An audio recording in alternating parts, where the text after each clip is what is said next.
Hello, good morning. Masaya ba ang bawat isa? Mukhang inaantok pa yung iba. So dahil ngayon ay buwan ng Feb-ibig, ibigin natin ang ating kapwa, ang ating magulang, ang ating kapatid, ang ating asawa, at lahat ng nilikha ng Diyos, katulad ng pag-ibig niya sa atin, kung paano niya tayo inibig. Let's spread love, joy, and peace na binibigay ni Lord sa atin sa araw-araw. Kaya sa umaga po na ito, ipakita naman natin sa ating Diyos kung gaano natin siya inibig sa pamamagitan ng pag-awit sa Kanya, purihin siya, pasalamatan sa lahat ng Kanyang ginawa sa buhay-buhay natin sa buong linggo. At sa araw na ito, i-focus natin kay Lord yung ating isip, kung ano man yung mga nakapagbagabag sa atin sa araw na ito, isang tabi muna natin. Si Lord muna. Diba? Amen? Amen. Tayo po ay tumayo kung handa na po ang bawat isa. Kung kayo po ay may mga Biblia, makibukas po kayo sa Awit 29 verses 1 to 2. Sabi dito, purihin ninyo si Yahweh, mga nilikha sa kalangitan. Kilalanin ang kanyang lakas at kanyang kalwalhatian. Purihin ang kanyang malwalhating pangalan. Sambahin si Yahweh sa banal na kaayusan. Amen. Tayo po ay manalangin. Hallelujah, yes, Lord. We worship you, we honor you. Ikaw ay napakabuting Diyos sa aming buhay. Tunay na ikaw ay dakila, Lord God. Tunay na ikaw ay mapagmahal, Panginoon, na nararanasan namin sa bawat araw, Lord God. Sa araw nito, Panginoon, kami ay lumalapit sa inyong harapan para awitan, sambahin ang iyong ngalan, pasalamatan ka sa lahat ng iyong ginawa. Sapagkat tunay nga, Panginoon, na kapag ikaw ay aming kasama, Lord God, lahat ng problema, lahat ng pagsubok na aming nararanasan ay napapawi. Lahat ng pagod, Panginoon, ay napapawi dahil ikaw ay nandyan at kinocomfort kami, Panginoon. Salamat din, Panginoon, sa lahat ng iyong pagpapala, Lord God, sa amin, sa buhay at kalakasan na binibigay mo sa amin, Panginoon. Tunay nga, kami ay malakas dahil nandyan ka, kasama ka namin, O God. Salamat sa iyong pag-ibig, Panginoon, na walang hanggan. Bagamat kami ay hindi naging tapat sa iyong harapan, Lord God, kami ay inibig mo pa rin, Panginoon. Kami ay tinanggap mo pa rin, Panginoon, dahil tunay na ikaw ay Diyos ng pag-ibig, O God. We pray, Lord God, sa araw nito, samahan mo kami sa lahat ng gagamitin mo, sa lahat ng mga anak mong tatayo sa iyong harapan, Lord God. Gamitin mo kami maging pagpapala sa bawat isa. Lahat ng lalabas sa aming mga labi, Panginoon, ay mabigyan, maramdaman ng bawat isa ang iyong presensya, Lord God. We pray, Lord God, sa magbabahagi ng iyong salita, ikaw mag-ingat sa kanya, gabayan mo siya, Panginoon, sa lahat ng kanyang gawain, Panginoon. At lahat ng lalabas sa kanyang mga labi, mamaya, Lord God, ay maging kalakasan ng bawat isa, maging encouragement sa bawat isa na magpatuloy sa kanilang pananampalataya sa iyo, Panginoon. Pray, Lord God, sa lahat pa ng tatayo, Lord, samahan mo sila, itago mo sila sa iyong likuran, Lord God. We pray na sa pagtatapos ng pananambahan na ito, Panginoon, hindi kami uuwi, Lord God, na wala kaming natututunan. Hindi kami uuwi, Panginoon, na walang laman, Panginoon. Kundi uuwi kami na dala-dala ang iyong pagpapala, dala-dala ang iyong mga salita na ma-share namin sa mga tao, Panginoon, na naghahangad ng pag-ibig, Lord God, na hindi nila makita sa mundong ito, Panginoon. We pray, Lord God, na ang bawat isa ay itoon ang kanilang isipan sa iyo, Panginoon, sa araw nito. Magpuri kami ng totoo sa iyong harapan, Panginoon. Itataas namin ang aming mga kamay. Sasayaw kami, Panginoon, sa mga tugtugin, Lord God, at pupurihin at itataas ka, Lord God. Tunay nga, ikaw ay napakabuti. Itataas ka namin sa araw nito. Sa lahat ng ito, Panginoon, ay binabalik namin sa iyo na may papurit pa sa salamat sa tanging pangalan mo lamang. In Jesus' name, Amen. Amen. Sa araw na ito ay ginawa ng Diyos para purihin natin siya at sambahin. Kaya ilaan natin ang oras na ito para itaas ang ating mga kamay, palakpak ang ating mga kamay dahil ang Panginoon ay napakabuti at makapangyarihan. Amen. Sama-sama natin purihin ang ating Diyos. Hallelujah. Patuloy kaming aawit sa iyo ng papuri, Lord God. Hallelujah. Jesus. Sama-sama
Patuloy natin siyang awitan.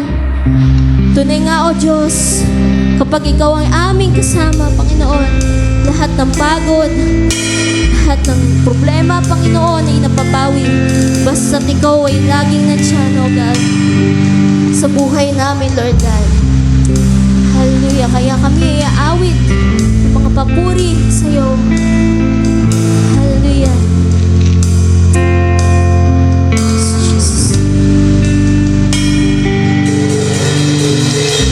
Sa buhay ko, ikaw ang lumpas. Sa lahat ng suliranin ko, ikaw ang siyang lunas. Sa puso ko, ikaw ang nais.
basta't ikaw, basta't ikaw, basta't ikaw,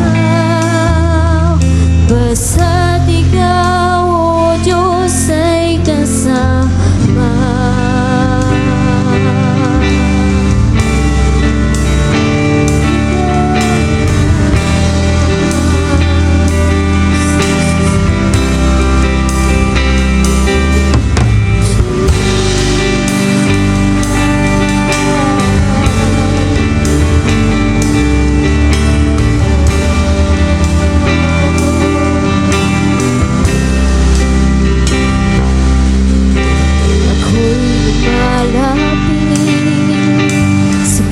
Banalan mo, ang puso ko'y naalay sa'yo.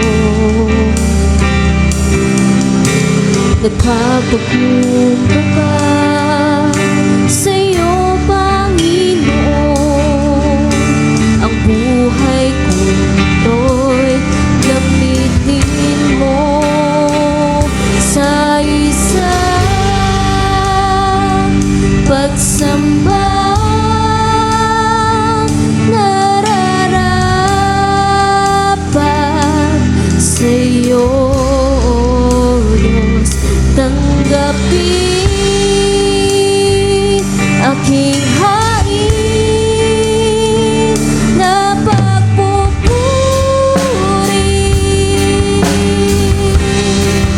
Sa'yo lamang,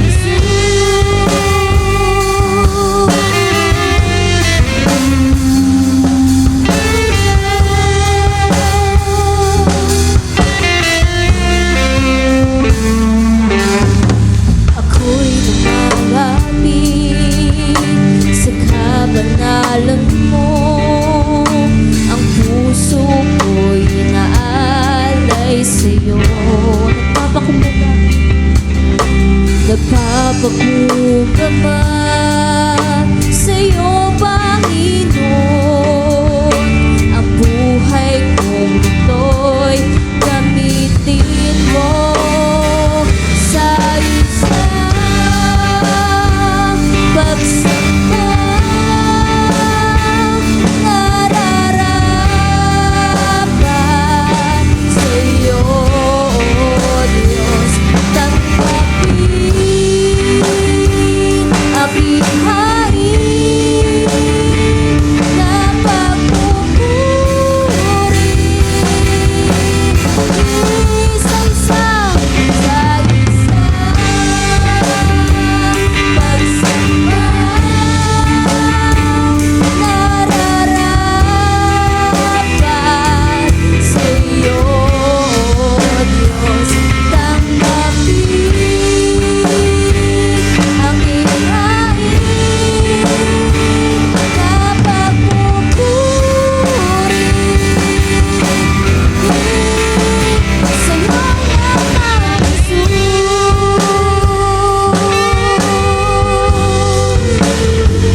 Panginoon, sa amin. Kung wala ka, Panginoon, sa aming buhay, wala kami, Panginoon, sa iyong harapan, Lord God. Dahil nandito ka, Lord God, kasama namin, Panginoon. Damang-dama namin ang iyong pag-ibig, Panginoon. Damang-dama namin, Lord God, ang iyong presensya, Lord God. Kami ay maligaya kahit kami ay may problema dahil nandiyan ka, Panginoon, sa amin. Kaya lahat na ito, Panginoon, ay binabalik namin sa iyo na may papurit pasasalamat sa tanging pangalan mo. In Jesus' name, Amen. Para po sa ating scripture reading, inanyayahan ko po ang lahat na tumayo para sa paggalang ng salita ng Diyos. Kung may mga Biblia po kayo, pakibukas sa Ephesians chapter 5 verses 22 to 30. Ephesians chapter 5 verses 22 to 30. Mga babae, pasakop kayo sa inyong asawa tulad ng pagpapasakop ninyo sa Panginoon. Sapagkat ang lalaki ang ulo ng kanyang asawa, tulad ni Kristo na siyang ulo ng iglesia, na kanyang katawan at siyang tagapagligtas nito. Kung paanong nasasakop ni Kristo ang iglesia, gayon din naman ang mga babae dapat pasakop ng lubusan sa kani-kanilang asawa. Mga lalaki, ibigin ninyo ang inyong asawa gaya ng pag-ibig ni Kristo sa iglesia. Inihandog niya ang kanyang buhay para rito upang ang iglesia ay italaga sa Diyos matapos linisin sa pamamagitan ng tubig at ng salita. Ginawa niya ito upang may iharap sa kanyang sarili ang iglesia, marilag, banal, walang batik at walang anumang dungis o kulubot. Dapat mahalin ng lalaki ang kani-kanilang asawa tulad ng sarili nilang katawan. Ang lalaking nagmamahal sa kanyang asawa ay nagmamahal sa kanyang sarili. Walang taong namumuhi sa sarili niyang katawan, bagkus ito'y pinakakain at inaalagaan. Gaya ng ginagawa ni Kristo sa iglesia, tayo'y mga bahagi ng kanyang katawan. Maaari na po tayong umupo. Good morning. Ang ating pong pag-uusapan ngayon ay pinamagatang Living in God's Design. Buwan po ng February ay dinesignate po as Family Emphasis Month.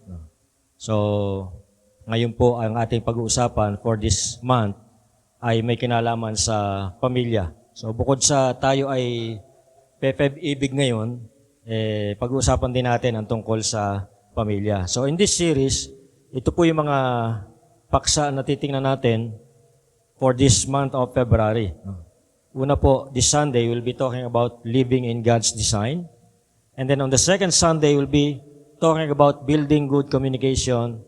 And on the third Sunday, making sacrifices for the family. And then on the fourth Sunday, kung kakayanin pa natin, kasi second Sunday na ngayon eh. So, tingnan natin. So, meron tayong isang mamimiss dito. Pero tingnan na lang natin kung ano yung akma sa atin. So, yan po yung mga series. So, last Sunday, nandun po kami sa Binangonan, kaya wala kami dito. We were invited na kasi ngayon ay wala silang, sa kasalukuyan, wala pa silang pastor doon. Pero nung huling nag-meeting kami sa district ministry team, merong isang aplikante na ang hinahanap kasi nila ay single. Sayang nga lang, hindi ako single eh. So, merong isang aplikante na single, no? So, Lord willing, baka makuha na siya. At nung pumunta po kami doon, piniprepare na nila yung titirahan ng kanilang magiging pastor, no? So, inaayos na nila yung parsonage at naka-aircon pa. Nako, sabi ko, sana ako na lang. No? So, kaya lang, single ang kailangan nila. No? So, anyway, nung last Sunday, ay pinag-usapan namin doon yung topic for first Sunday. At ito rin po yung ating pag-uusapan ngayon, yung living in God's design. No? So, ano ba ang disenyo ng Diyos sa pamilya? Okay, yun po yung titingnan natin sa umagang ito. Tayo po ay sandaling manalangin. Salamat po, Diyos, sa araw na ito na kami po ay minsan pa ay makapag-aral ng salita. At dalayan ko nga po, Panginoon, na tulungan niyo po kami, bigyan niyo po kami ng karunungan na sa amin po pag-aaral ng salita ay makita po namin, maunawaan po namin ang inyong mensahe sa umagang ito. At ma-discover po namin at matutunan namin ang inyong disenyo patungkol sa pamilya, Panginoon. At nawa ang bawat isa ay buksan niyo po ang aming puso't isipan na matanggap po namin ang inyong mensahe sa umagang ito. Tumandalangin sa pangalan ni Jesus. Amen. Yeah. So ito pong pag-uusapan natin ay Family Life Series. No? So ngayong umaga, titingnan natin yung ating first topic, yung Living in God's Design. At ito rin po yung aming pinag-usapan last Sunday doon po sa Binangonan. At nung papunta po kami doon, paglagpas namin ng Angono, no, saktong paglagpas namin yung stoplight, nasa Binangonan na kami, biglang naramdaman ko na gumigewang-gewang kami. No? Nung silipin ko yung gulong sa hulihan, flat pala. No? Sabi ko nga kay Helen, kamalas mo naman. No? Pero kayo maniniwala sa swerte, malas ha. Kayo maniniwala sa mga swerte, no? Kasi malas yun. So, paglagpas namin stoplight, naplatan kami. So, akala ko malilate pa kami kasi 9:30 yung start ng service nila doon. No? Mabuti lang, maaga kaming umalis dito. At saktong-sakto, paghinto namin, doon sa right side, pagawaan ng motor. No? Nagtanong si Helen doon kung meron silang vulcanizing. No? Tinuro sa amin yung vulcanizing, doon lang pala sa tapat. Nasa kabilang side lang. No? So, saktong-sakto yung hinintuan namin, may vulcanizing kaagad. No? Ang problema, yung gulong ko kasi, second hand na yun eh. No? Nung naplatan kasi ako dati, nagpa-vulcanize ako dyan sa may floodway, sabi nung nagbu-vulcanize, hindi na raw pwedeng i-vulcanize, kaya kailangan palitan na. Ang problema, wala pa akong pambili ng bagong gulong. No? So meron siyang inalok sa akin na second hand na gulong. So sabi ko, sige, yan na lang muna, pansamantagal. No? So yun yung naplat nung pagpunta namin ng Binangonan. No? Pagdating doon, sabi nung nagbubuklas, hindi na rin daw pwede. No? So inalok na naman ako ng second hand na gulong na ipinalit doon sa second hand din. No? So another naman. No? So nung naikabit na yung gulong, umalis na kami. Siguro nakaka-1 kilometro pa lang kami ng natatakbo. Gumigewang na naman yung likuran. No? So, binalik ko na naman doon sa nagbubulkanize. Sabi ko, ano ba nangyari? No? So, siguro hindi maayos yung pagkakalapat niya ng gulong, kaya sumingaw yung hangin. No? Tapos, pag-check niya, ang dami ng butas. No? Tatlo na yung butas kasi na-running flat na eh. So,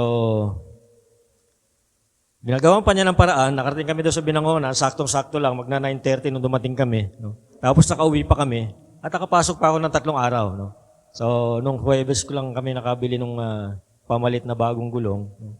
At nakasurvive naman yung ipinalit niyang second hand na gulong. No? So, malas yung kasama ko.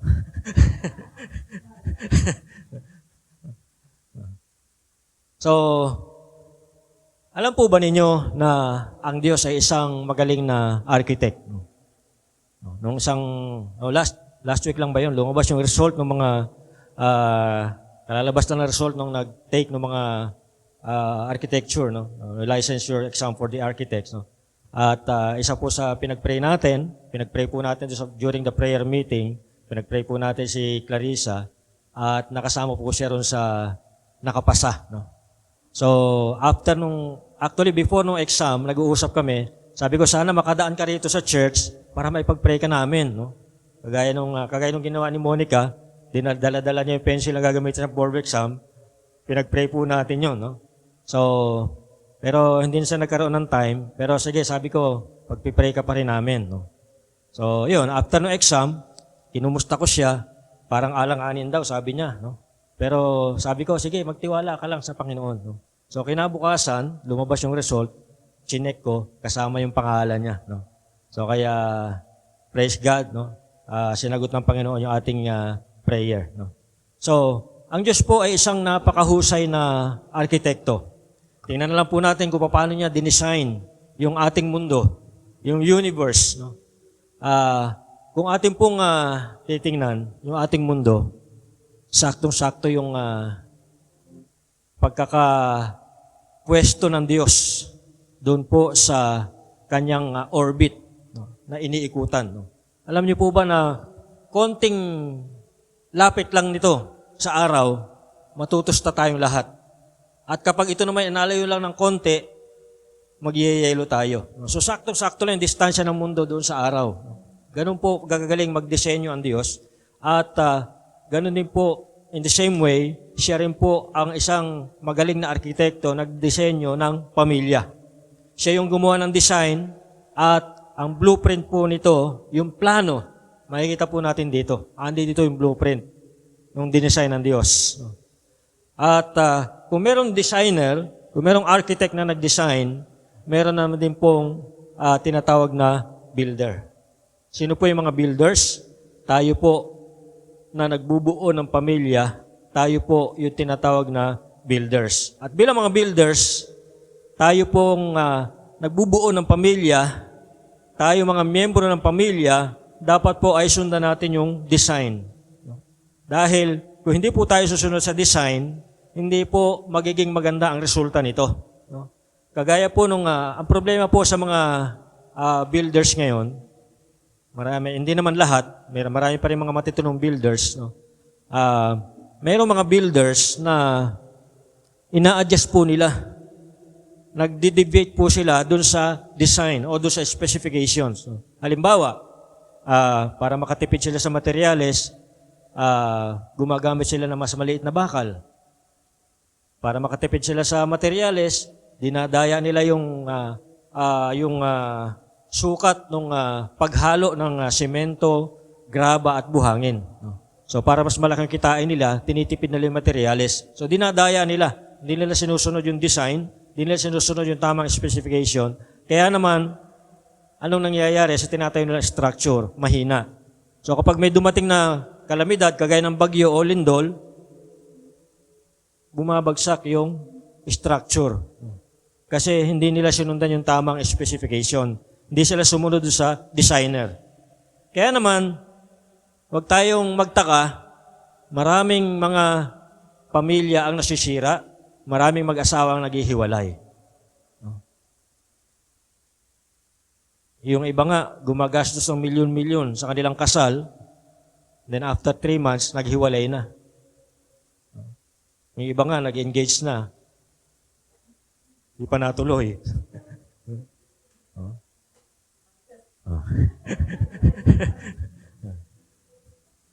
Meron niya, ikinasal pa ng isang sikat na pastor, si Pastor Butch Conde. Pero naghiwalay din. So, bakit nasisira ang pamilya? Bakit naghihiwalay ang mag-asawa? Dahil hindi sinusunod yung design ng Diyos sa pamilya. So, yun yung reason. The reason why marriages fail and families fall is because they are not following God's design for family. So kung susunod lang po tayo sa disenyo ng Diyos sa pamilya, hindi po masisira ang ating pamilya. So ano nga ba ang design ng Diyos? What is God's design for the family? Paano ba dinisenyo ng Diyos ang isang pamilya? So hindi lang po ito para sa mga nanay at tatay, ito rin po ay para sa mga anak dahil pamilya ang ating pinag-uusapan dito. So what is God's design for family? Isa-isahin po natin yan. So dahil 3 lang yan, ibig sabihin, 3 punto lang po yung ating titingnan na ngayong umaga. So kasi kung marami yan, dapat ay 1 to 100 yung nakalagay dyan. So binibigyan ko na kayo ng hint, hanggang 3 punto lang tayo ngayong umaga. Okay. So una, a strong family starts a strong marriage. Kung babalikan po natin yung ating text kanina, Ephesians chapter 5, verses 22 to 30. Yan. Ephesians chapter 5, 22 to 30, meron doong sinasabing wives na nagsasubmit sa kanilang mga husbands. Sabi doon sa verse 22, wives, submit to your husbands as to the Lord. Ang instruction po ni Paul dito sa mga asawang babae ay pasakop, mag-submit, pasakop sa kanilang asawang lalaki. Now, there is a parallel between this submission. Yung submission, kung paano ang church nagsasubmit sa Panginoon sa Kristo, in the same way, ang babae ay nagsasubmit sa kanyang asawang lalaki. No? Itong submission na pinag-uusapan dito, hindi po pinag-uusapan dito na mas mahina yung babae o mas malakas yung lalaki. We are not talking about inferiority or superiority. Rather, this is about recognizing the husband's role as the head of the family. Tinitingnan po natin dito, kinikilala po natin yung role ng asawang lalaki bilang leader ng pamilya. Ngayon, kung si lalaki hindi magli-lead sa kanyang pamilya, natural, si babae magle-level up. Si babae magte-take ng initiative para mag-lead ng family. Pero hindi po yun yung design ng Diyos sa pamilya. Ang design ng Diyos sa pamilya, merong leader at ang leader ay ang husband. So si wife ay nagsasubmit kay husband as unto the Lord. Dapat yun yung kanyang motibo sa kanyang pagsasubmit. Ang kanyang motibo, nagsasubmit siya kung papaano ang simbahan o ang iglesia ay nagpapasakop sa Panginoon Kristo. The wife submit to the husband as unto the Lord. The wife submit to the husband as the church submits to Christ.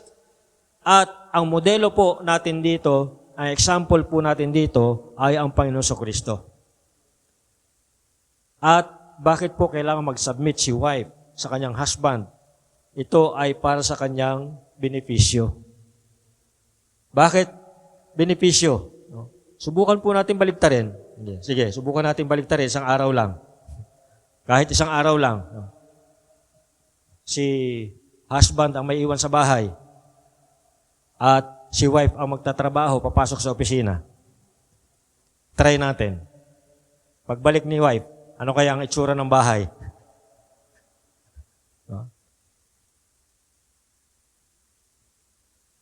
Ano kaya nangyari sa mga labahin? Ano kaya nangyari sa lababo?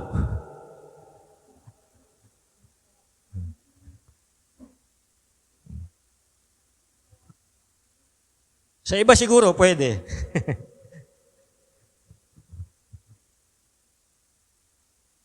Pero sa amin, pag nagbaligtad kami, ay good luck na lang. Pagdating mo. So, kaya po, ito ay para sa benepisyo ni wife. No? So, if your marriage and family is not according to God's blueprint or plan, that will eventually fail. Masisira. Magfe-fail po. In Ephesians chapter 5:22 to 33, si Paul, nagpo-provide po siya ng guidance sa isang sambahayang Kristiyano. He speaks of mutual submission and sacrificial love within the family, within the marriage. While the verse instructs wives to submit to their husbands, it's crucial to understand that within this border or context of mutual respect and love, ito po yung design ng Diyos sa pamilya, na yung mag-asawa, merong mutual respect and love. Kapag po yun yung nawala, diyan po nag-uumpisang masira ang samahan. Submission, kagaya na sinasabi ko kanina, does not imply inferiority. Hindi po ibig sabihin dito na mas makapangyarihan yung lalaki at mas mahina yung babae. Na mas mataas yung ranggo ng lalaki at mas mababa yung babae. Hindi po yun ang pinag-uusapan natin dito. It is a posture of honor and cooperation. So, ang isang illustration po dito ay yung nagsasayaw. Ba? Yung magka-partner na nagsasayaw, kapag magkaibang step nila, magkaka-loko-loko yung kanilang pagsasayaw. Baka magkatapakan pa ng paayan. So, kinakailangan synchronize yung kanilang steps. So, dapat ay magkasabay sila o yung kanilang steps ay hindi magkakasaliwaan, no? Para magiging maayos yung resulta ng kanilang pagsasayaw. No? So, yun po yung illustration kung paano ang isang pamilya o ang isang marriage ay magtatagumpay. No? So, meron din sinasabi roong tungkol sa mga husbands. Sabi roon, husbands, love your wives just as Christ loved the church and gave Himself up for her. No?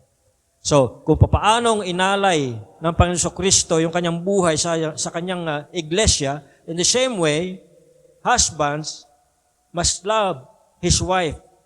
Kung paanong pinakita ni Kristo yung kanyang pagmamahal sa iglesia at kung paano niya inalay ang kanyang buhay dito.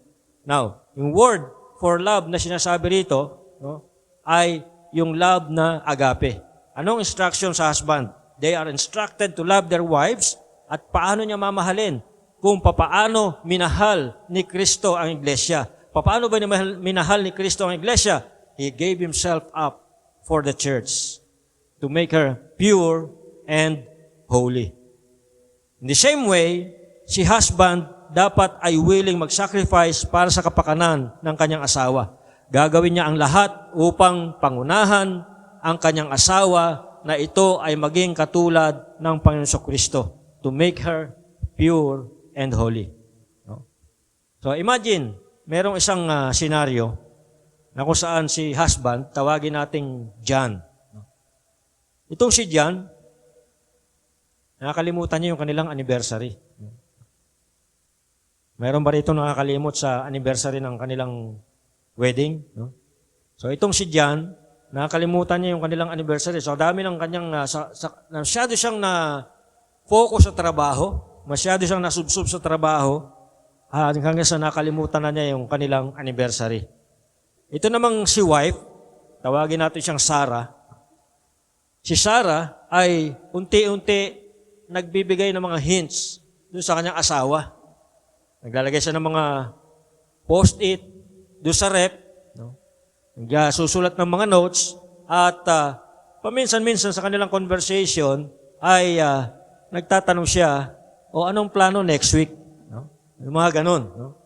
Pero ito yung si John, parang walang clue. Hindi niya makuha yung mga clue at yung mga hints na binibigay ng kanyang asawa. No? So, imagine, no? In Ephesians chapter 5:25, ito yung biblical perspective. No? Husbands are called to love their wives just as Christ loved the church and gave Himself up for her. Now, while Christ's sacrifice didn't involve remembering anniversaries, no? Ang sinasabi naman dito is about selflessness, understanding, and unwavering love. Ang pinakita po ng Panginoon Kristo na example ay nandoon yung selflessness, kabaligtaran ng pagiging makasarili. No? Nandun din yung pagiging understanding at yung kanyang love ay hindi nagmamaliw, unwavering love. So, husbands, take note, loving your wives is not just about grand gestures but also the little things. Even yung mga maliliit na bagay. No? Kagaya ng pag-remember dun sa dates, no? Birthday, anniversary. No? Now, fast forward tayo dun sa gabi ng anniversary ni John at ni Sarah. Pag-uwi ni John, nasa likod yung kanyang kamay at doon pala sa likod ng sa likuran niya ay merong hawak-hawak yung kanyang kamay na isang bouquet. At pagpasok niya sa kanyang bahay, ay diretso sa kanyang asawa at ibinigay yung daladala niyang bouquet. So biglang napangiti ngayon tuloy si Sarah. Akala niya tuluyan na nakalimutan ni John yung kanilang anniversary. O, sino ba naman di mapapangiti? Yung bouquet na daladala niya, sa halip na bulaklak, tigpa 500 at tigpa 1K na bouquet. Mapapangiti ka talaga doon. No? So, sa madali salita, they live happily ever after. So, as we reflect on this illustration, huwag nating kakalimutan yung malalim na mensahe nito, that husbands must love his wife sacrificially, attentively, and unconditionally. And maybe, siguro ay para hindi tayo makakalimot, maglagay tayo ng reminder. Sa cellphone natin, maglagay tayo ng reminder para hindi makakalimot. So, ang pundasyon ng marriage ay merong dalawang mahalagang pundasyon ito, yung love and submission. So, pangalawang punto, a strong family is growing. Yan. Mga kabataan na wala pang asawa, tatanungin ko kayo, bakit kailangan mag-asawa? Sige nga. Bakit gusto nyo mag-asawa? Sa kabila nung nakikita nyong mga kaganapan, gusto nyo pa rin ba mag-asawa? Kung gusto nyo mag-asawa, ang tanong, bakit kailangang mag-asawa?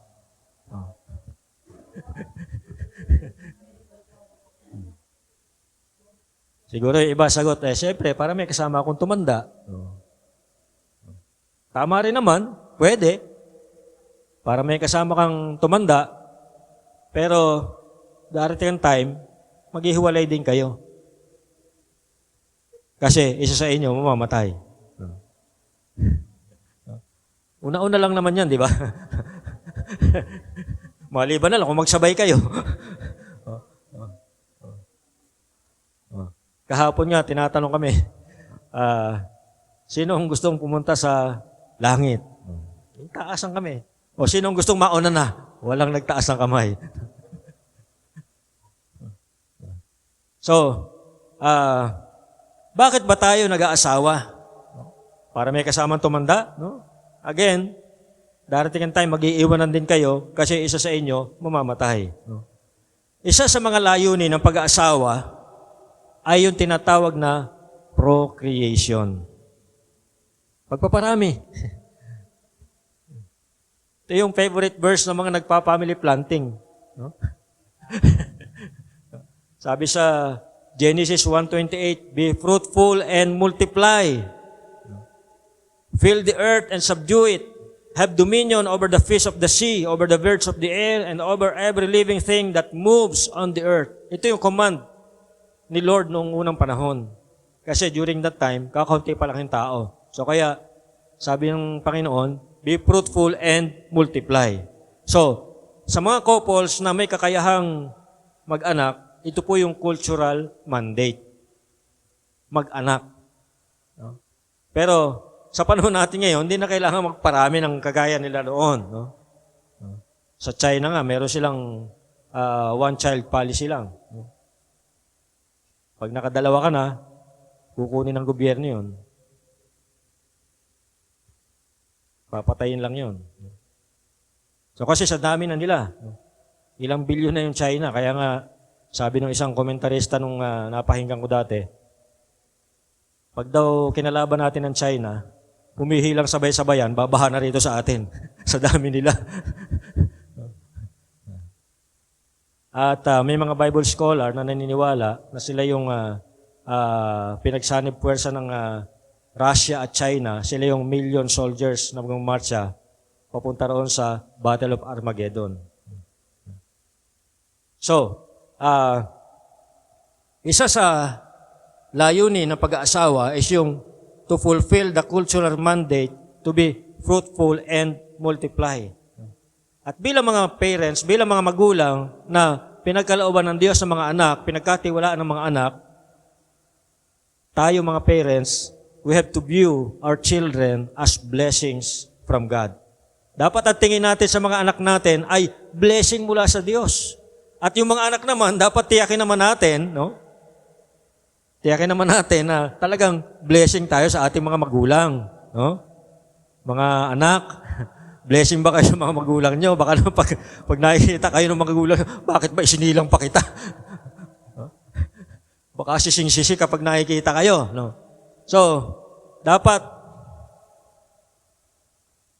mga magulang, tingnan natin ating mga anak as blessing. Tayo namang mga anak, dapat gawin natin yung magagawa natin para maging blessing naman sa ating mga magulang. No?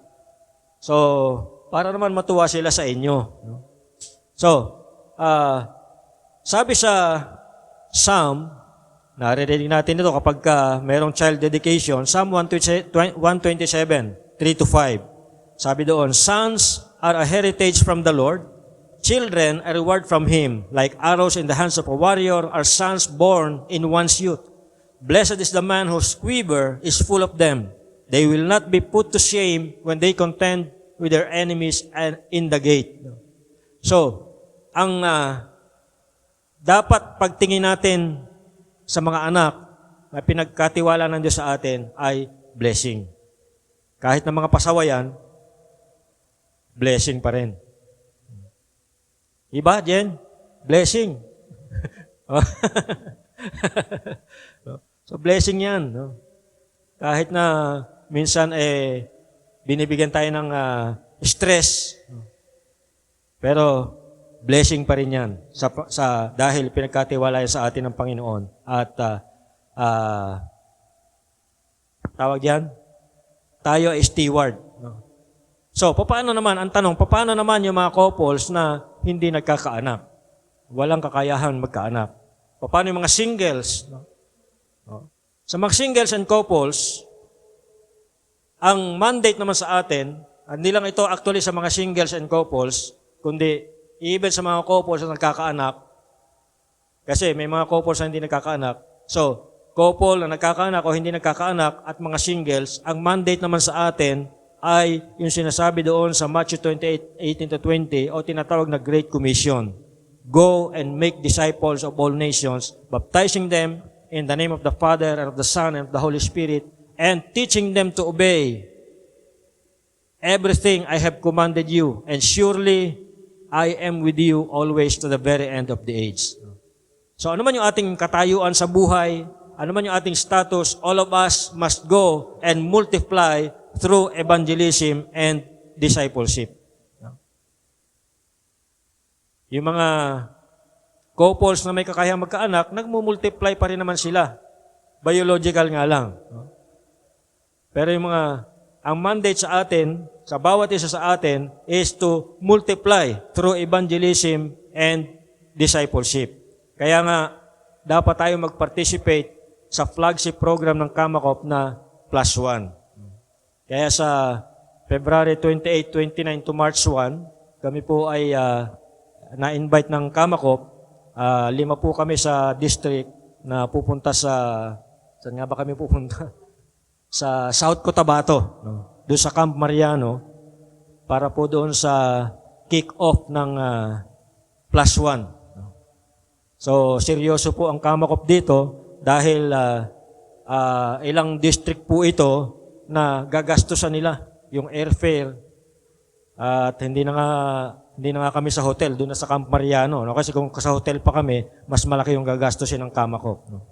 So, seryoso po ang Kamakop dito sa +1, kaya ginagamit nila yung resources para ang bawat churches ay maihanda at makapag-participate tayo. So, within the next 3 to 5 years, regardless of our size, regardless of our status, ang bawat isang simbahan ay in-encourage ng Kamakop to plant at least one church within the next 3 to 5 years. Paano natin gagawin yon? Magsimula tayo dito sa loob bago tayo lumabas. Palakasin muna natin dito sa loob. I-build muna natin dito sa loob. Magpalakas tayo dito sa loob. Saka tayo lalabas. Kaya yung ating bring a friend, wag po natin kalimutan yun. Yung mga pinalista po ninyo na mga pangalan, continue to pray for them. Continue to invite them. No? So this year, kung halimbawa, sabihin natin 30 tayo ngayon dito. Kung bawat isa sa atin mag-i-invite ng isa this year, isa lang, this year, next year, 60 na tayo. Again, bawat isa mag-i-invite ng isa next year, Pagdating na susunod taon, 120 na tayo. Isa pa lang yun. Tapos, pag-pray natin na kung saan tayo dadali ng Panginoon na makapag-plant ng isa pang church within the next 3 to 5 years. Ang target date po dito, kapag natapos na yung term ng ating kasalukuyang bishop.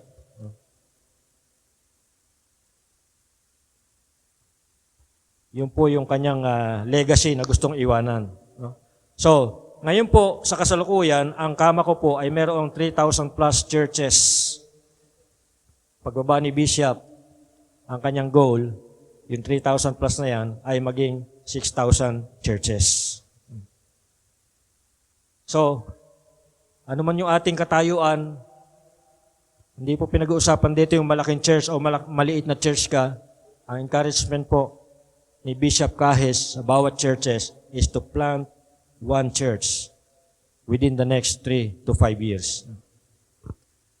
Number 3, a strong family has a strong bond.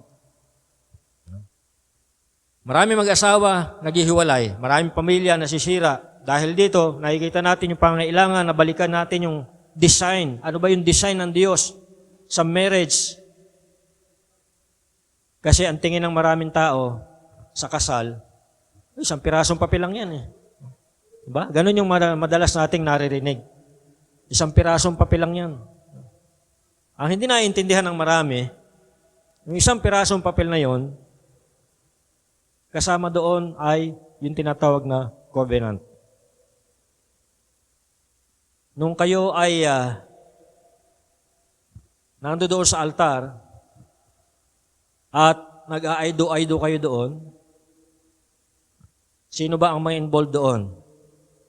Si bride, si groom, si pastor, yung mga ninong at ninang, yung mga abay, si flower girl, si Bible bearer, si ring bearer, si wedding coordinator. Meron ng mga ganun ngayon. Hindi na problema yung magpapakasal. Si wedding coordinator ang bahala. No? Siya nang sagot sa program, siya nang sagot sa flow nung... noon, walang mga ganyan eh. No? So, sino bang involved doon? Yun lang ba? No? Habang kayo po ay nag-aaydo-aydo doon, very much active o very much involved ang Diyos during that time.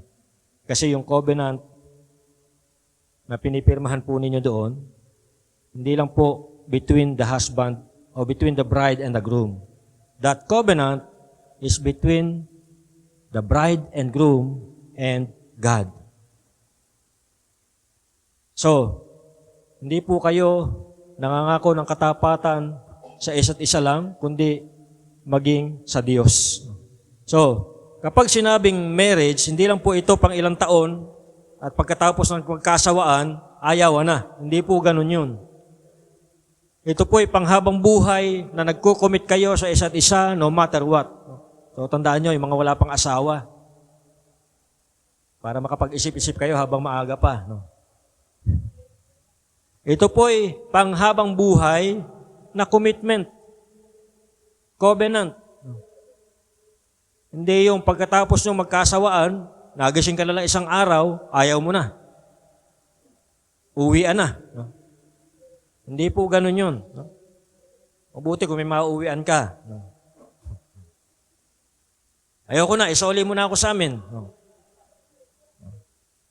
So, this is a lifelong covenant that you will be with each other whatever happens.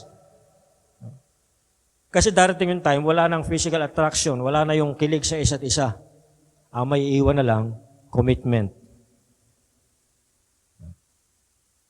Pagkatapos ng ilang taon, magigising ka lang na isang araw, wala na yung physical attraction, wala yung dating kilig sa isa't isa. But because you have a covenant, you have a commitment with each other that you will still choose to be with your lifetime partner. Kahit na ano pa man ang kanyang itsura ngayon. Kung dati ang sexy-sexy niyan, ngayon, korteng barilis na. Ibig sabihin ba no, ayawan na?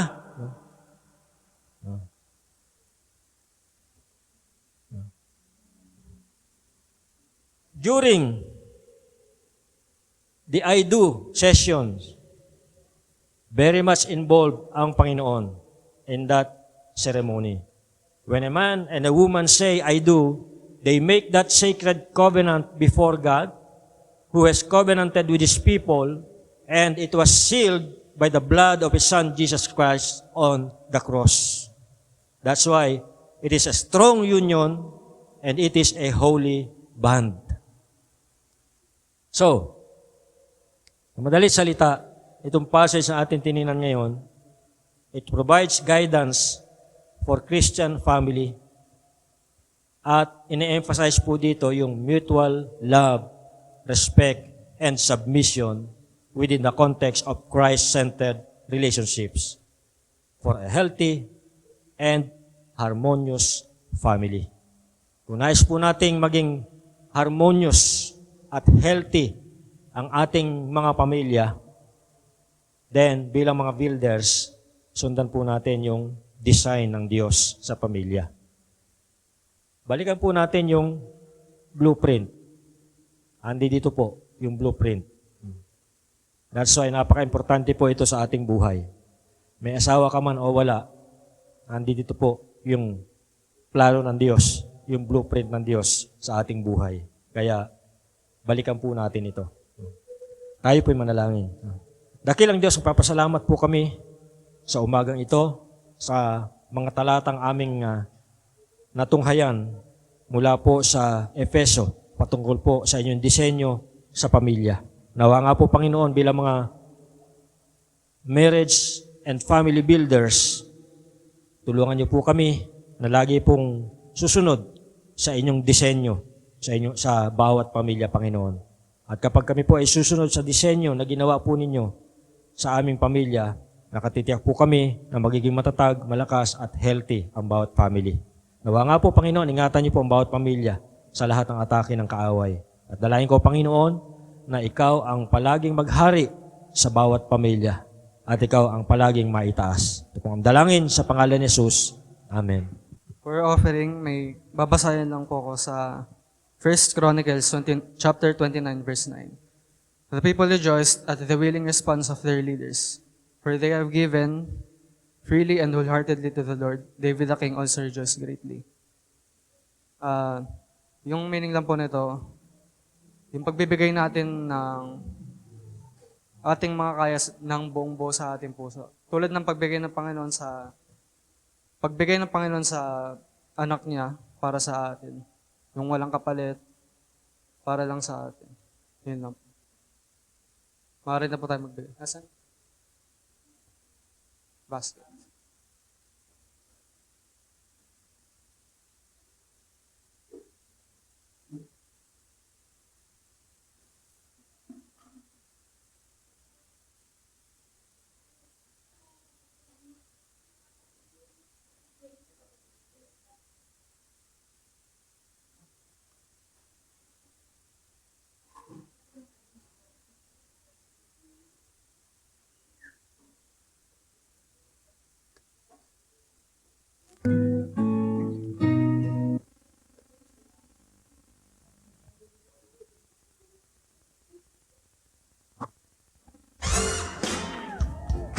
One of the best ways that we can prove that we love the Lord is by giving.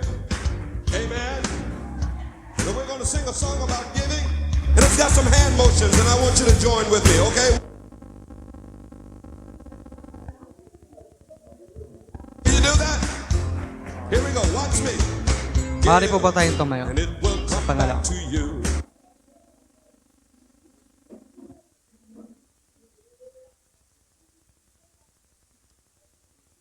Muli, Panginoon, kami nananalangin, kami yung pinakausap. Salamat, Panginoon, sa lahat ng blessings mo. Salamat, Panginoon, sa message. Salamat, Panginoon, sa blessings. Salamat, Panginoon, sa buong linggo na nagdaan na ikay palaging nandiyan. Salamat, Panginoon, sa pagmamahal mong walang katulad. Salamat, Panginoon, kay Jesus na iyong binigay para sa aming mga kasalanan. Tulad nga, Panginoon, sa message, dalangin, Panginoon, namin na maging daan ang iyong mga plano para sa amin. Ikaw lang po ang masunod, maging pag-ibig, aming kalakasan, at maging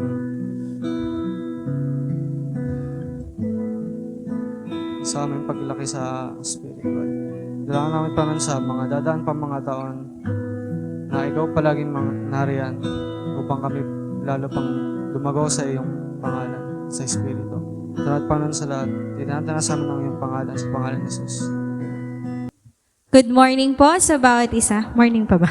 Good morning po sa bawat isa.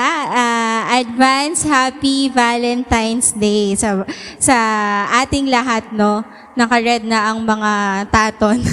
Yan. So, para po sa ating announcements and acknowledgements, of course, we'd like to acknowledge our leaders na ginamit ng Panginoon sa umagang ito. Sa ating call to worship, wala na sila. Salamat sa nag-lead kanina, si Vanessa Asas. Scripture reading, Micaela Obmerga. Call to offering, Jermaine Taton. And of course, our speaker, Pastor Rafi Malang. Salamat din sa ating praise and worship team na patuloy na nagpapagamit upang mag-lead sa atin sa pag-aawitan. Sa ating worship leader, Vanessa Asas.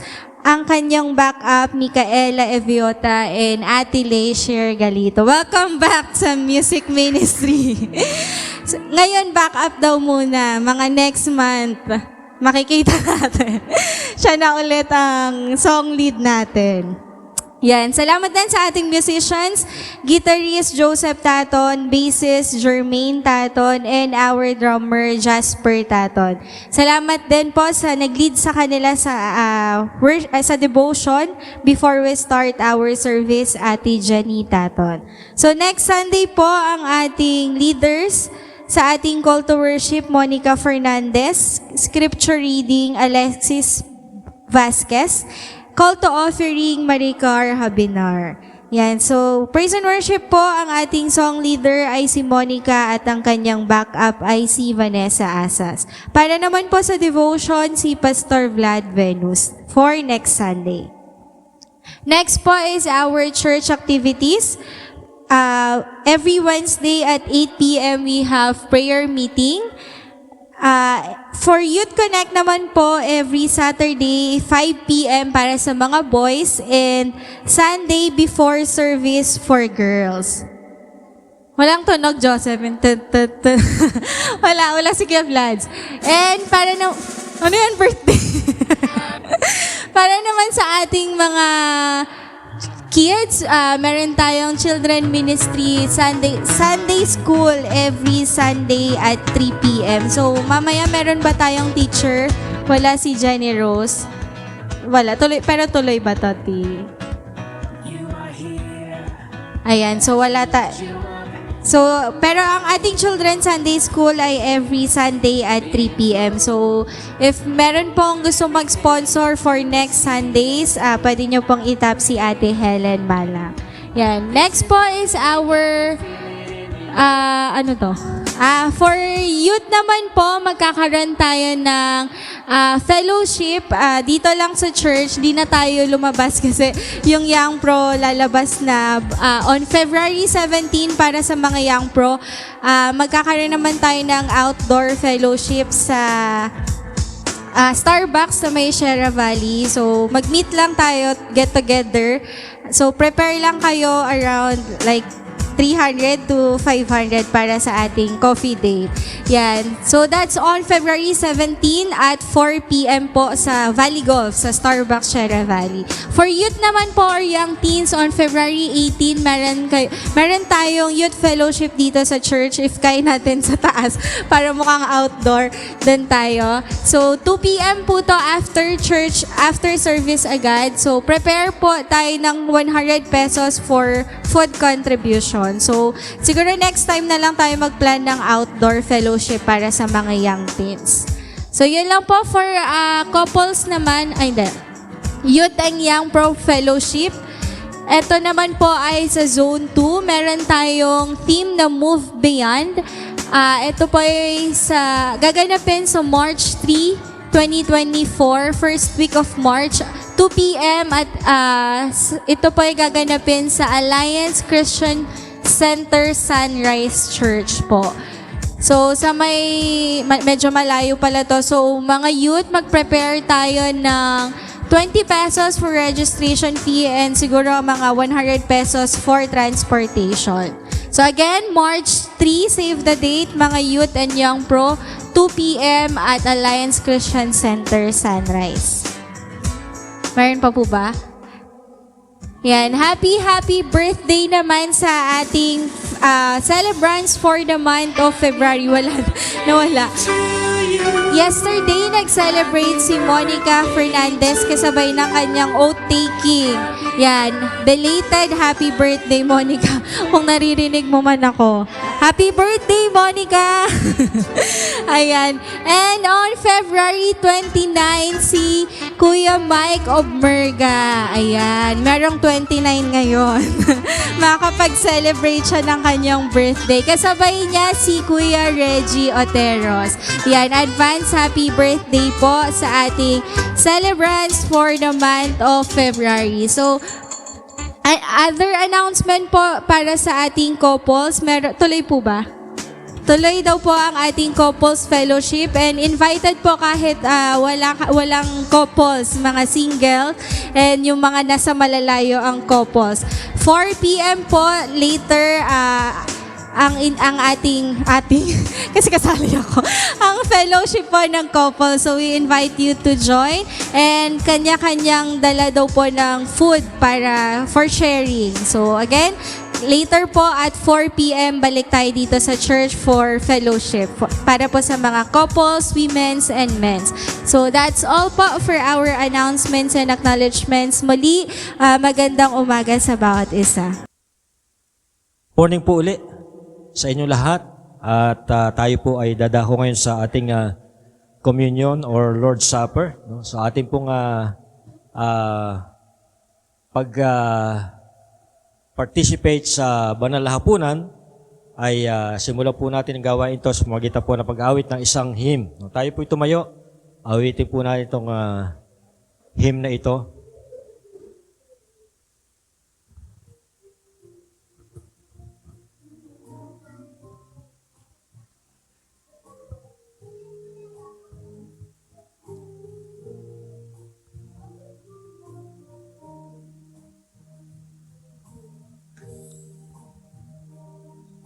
Away my sin, nothing but the blood of Jesus. What can make me whole again? Nothing but the blood of Jesus. Oh, precious is the flow that makes me white as snow. No other fount I know, nothing but the blood of Jesus.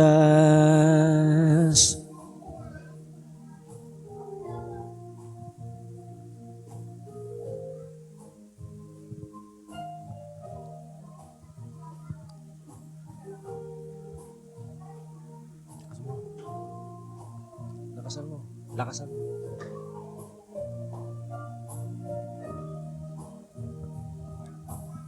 For my pardon this I see, nothing but the blood of Jesus. For my cleansing this my plea, nothing but the blood of Jesus. Oh, precious is the flow that makes me white as snow. No other fount I know, nothing but the blood of Jesus.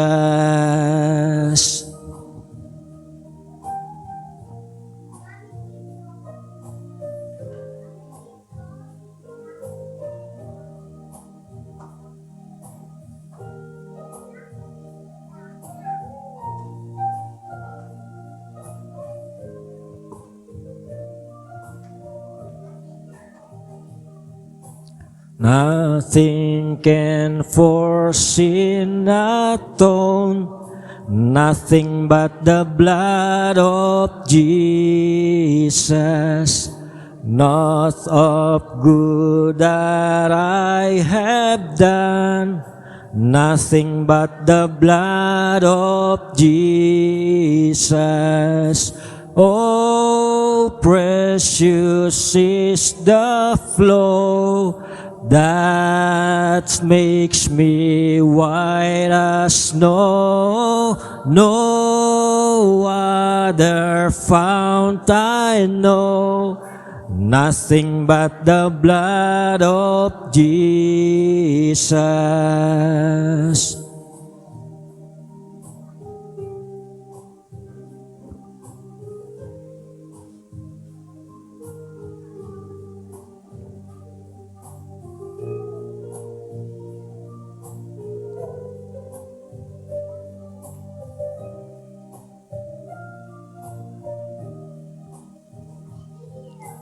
This is all my hope and peace, nothing but the blood of Jesus. This is all my righteousness, nothing but the blood of Jesus. Oh, precious is the flow that makes me white as snow. No other fount I know. Nothing but the blood of Jesus. Precious is the flow that makes me white as snow. No other fount I know. Nothing but the blood of Jesus.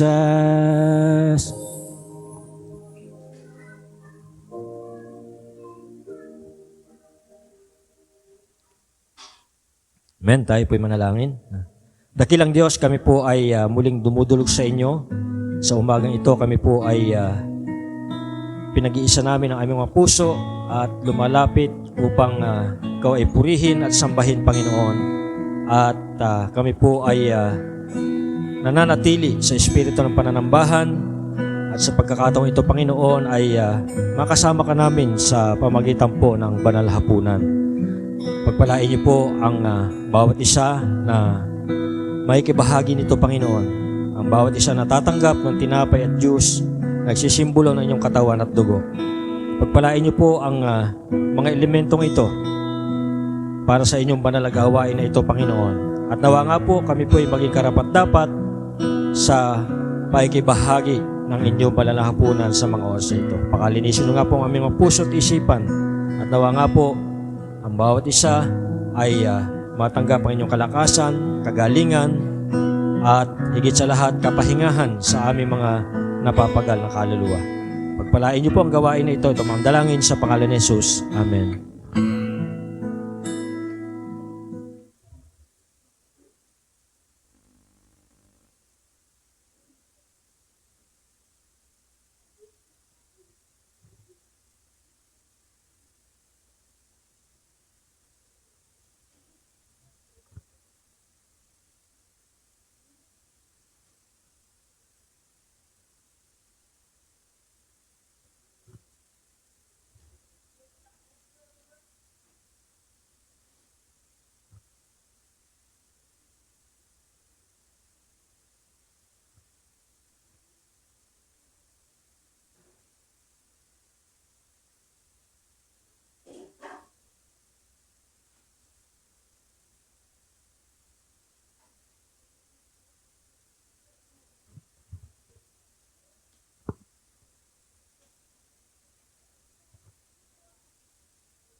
Mga kapatid, tayo po ay dadako ngayon sa isang sagradong gawain ng ang banal na hapunan.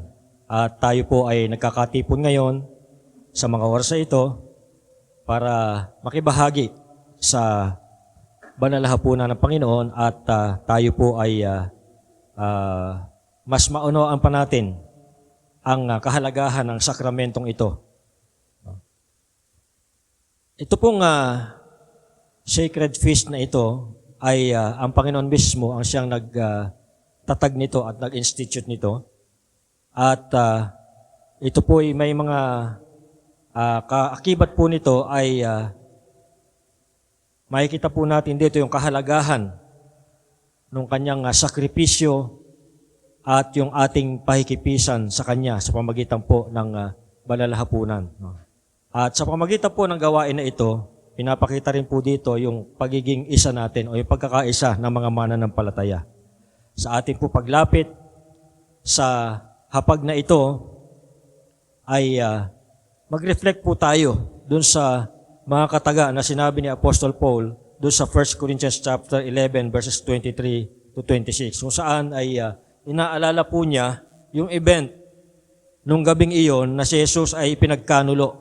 Nung gabing siya ay inaresto, ay bago siya ay inaresto, ay siya ay kumuha ng tinapay at pinagpirapasa ito at matapos magpasalamat, ito'y kanyang ibinigay sa kanyang mga alagad at kanyang sinabi na gawin ninyo ito bilang pag-alaala sa akin. Ito yung kanyang instruction. Sabi niya, do this in remembrance of me. So, every time tayo po ay magkakaroon ng ganitong gawain, napakahalaga po na alalahanin natin ang Panginoon. Na kung maaari po sana ay dito tayo mag-focus at mag-focus tayo sa Panginoon. Ito pong gawain na ito ay isang sagradong gawain at sabi ng Apostol Pablo, ito po ay dapat nating igalang. So, sa ating pong paikibahagi sa banal na hapunang ito, ay alalahanin po natin, kasi ito yung kanyang utos, do this in remembrance of me. So, kung ano mo po yung mga inaalala natin ngayon, isang tabi muna natin. Ang alalahanin natin ngayon, ang Panginoon. Pwede po ba yun? Yan. So, bago po natin alalahanin ng iba, sa pagkakataong ito, alalahanin muna natin ang Panginoon. Kasi tayo po ay nasa banal na hapunan. At dahil tinatawag itong banal, ito po ay sagrado at dapat igalang. At ang sabi po ng, ang paalala po ni Apostol Pablo ay dapat nating igalang ang banal na hapunan o ang hapag ng Panginoon sapagkat ito'y isang banal na gawain. At sabi niya, ang pagkabahagi rito na hindi nararapat ay magbubunga ng hindi maganda. So kung nais po nating, o kung ayaw nating magbunga ito ng hindi maganda, gawin po natin sa kaparaan ng karapat-dapat. No? So, in these simple elements, simple lang naman po itong mga ginagamit nating elemento, yung tinapay o yung ostya at yung grape juice. No? Pero sa simpleng mga elementong ito, ay maaari nating ma-encounter yung kung gaano kalalim yung pag-ibig at biyaya ng Diyos sa atin. So, una sa lahat, ang banal na hapunan o ang Lord's Supper is a memorial act of remembrance. No? Di ba kapag November 1, inaalala natin yung mga namayapa nating mahal sa buhay. Pero yun, mga patay na yun. Every first Sunday, inaalala natin ang Panginoon. Ang kaibahan niya, siya ay buhay. So, this act of memorial act of remembrance, inaalala natin, we look back at the cross, kung saan si Jesus willingly inalay niya kanyang buhay as the ultimate atonement for our sins. Doon po sa pinagpirapersong tinapay, makita natin yung kanyang katawan na nabayubay sa krus. At doon naman sa juice, yung grape juice, nagsisimbolo sa kanyang dugo, makita natin yung kanyang dugo na tumigis doon sa krus ng Kalbaryo.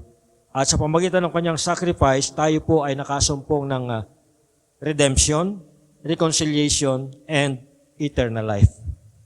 Dahil po sa ginawa ng Panginoon doon sa krus, tayo po ay natubos sa ating mga kasalanan, tayo po ay na-reconcile sa Diyos, at tayo po ay nagkaroon ng buhay na walang hanggan. Yet, the Lord's Supper is not merely a backward-looking memorial, it is also a present reality as a means of grace. So mamaya habang tayo po ay nagpapartake ng bread and juice in faith, we are communing with the living Christ. At siya po ay naririto kasama natin. Kasama natin siya, narito sa ating kalagitnaan. At siya po yung nagpapalakas ng ating mga kaluluwa, pinapalakas yung ating pananampalataya, at sa pamagitan nito ay nire-renew rin natin yung ating commitment in this sacred moment. At sa pamagitan din po nito, we can taste and see the goodness of the Lord. And His presence fills our hearts with joy and peace.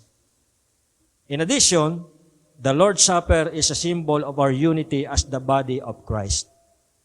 Sa habang tayo po ay isa-isang kumukuha ng tinapay at juice, ito po yung nagsisimbolo sa ating pagiging isa.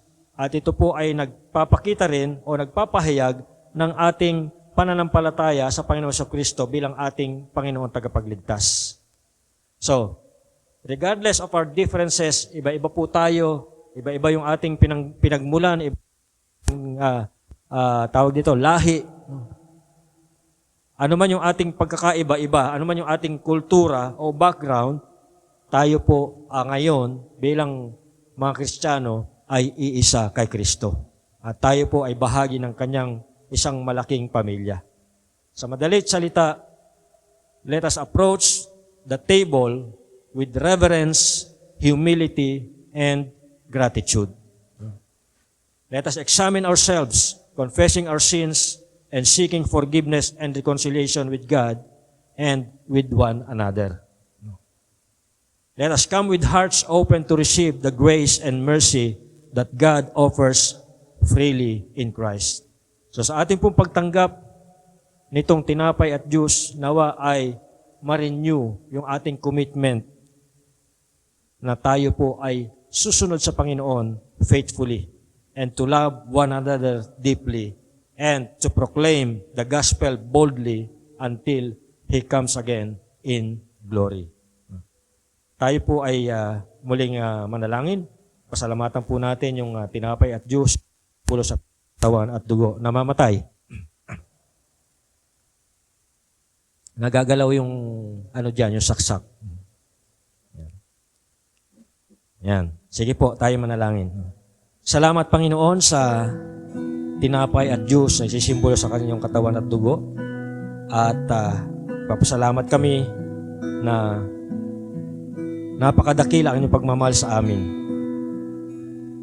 Bagamat nung po kami po hindi pa nakakilala sa inyo, hindi po kami karapat-dapat sa inyong harapan. Ngunit sa pamagitan ng aming pananampalataya sa inyo, pakikipag-isa sa inyo, kami po ay nakatanggap ng kapatawaran sa aming mga kasalanan at naging karapat-dapat sa inyong presensya, Panginoon. Yan, dalangin po namin sa pagtanggap namin ng katawan ng aming nagsisimbolo, ng tinapay nagsisimbolo sa katawan ng aming Panginoon Jesus, ay patuloy yung pag-aalabi ng aming mga puso sa pagpupuri sa inyo. Pagpalain niyo po ang simbolo ng tinapay at juice, ang simbolo sa inyong katawan at dugo, at sa pagtanggap po namin ito, Panginoon, ay pagpalain niyo po ang bawat isa na tatanggap nito. Salamat po. Ito ang dalangin sa pangalan ni Jesus. Amen. Okay, pwede na po tayong tumayo at kumuha ng tinapay at juice. At mamaya po, sabay-sabay natin kakainin at iinumin. Sige po.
Ito ang aral na tanggap ko sa Panginoon at ibinibigay naman sa inyo. Ang Panginoong Jesus, nung gabing siya'y ipagkanulo, ay dumampot ang tinapay,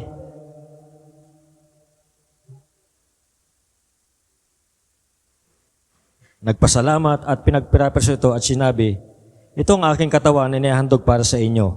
Gawin ninyo ito bilang pag-alaala sa akin. Tanggapin po natin lahat ang simbolo ng katawan ni Kristo.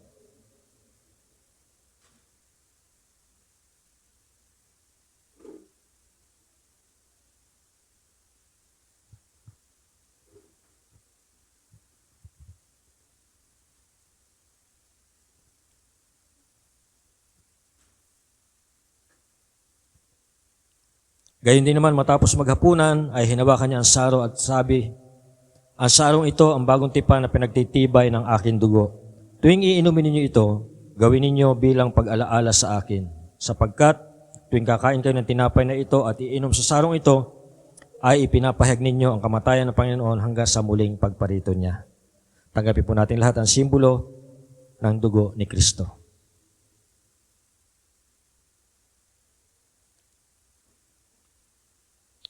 Tayo po'y manalangin. Salamat, Panginoon, sa natapos na gawain ang banal hapunan. Papasalamat po kami sa inyong ginawa sa buhay ng bawat isa. At nawa nga po sa pamagitan po ng aming paglapit sa inyo, maibsan ang mga kabigatan na nararamdaman ng bawat isa, Panginoon. Ano man po, Panginoon, yung mga kabigatang daladala namin sa mga oras na ito ay amin pong ina-unload sa inyong harapan at pinagkakatiwala sa trono ng inyong biyaya sapagkat sa inyo, Panginoon, ay may katugunan ang lahat ng ito. Dalayan ko, Panginoon, na katagpuin niyo po ang lahat ng pangangailangan ng bawat isa na nakatayo sa inyong harapan sa mga oras na ito. Pagalingin niyo po yung mga karamdaman, palakasin niyo po ang mga kaluluwa, paligtagumpay niyo po kami sa lahat ng aming may encounter sa buong salyan mo ito. Mandalangin sa pangalan ni Jesus. Amen.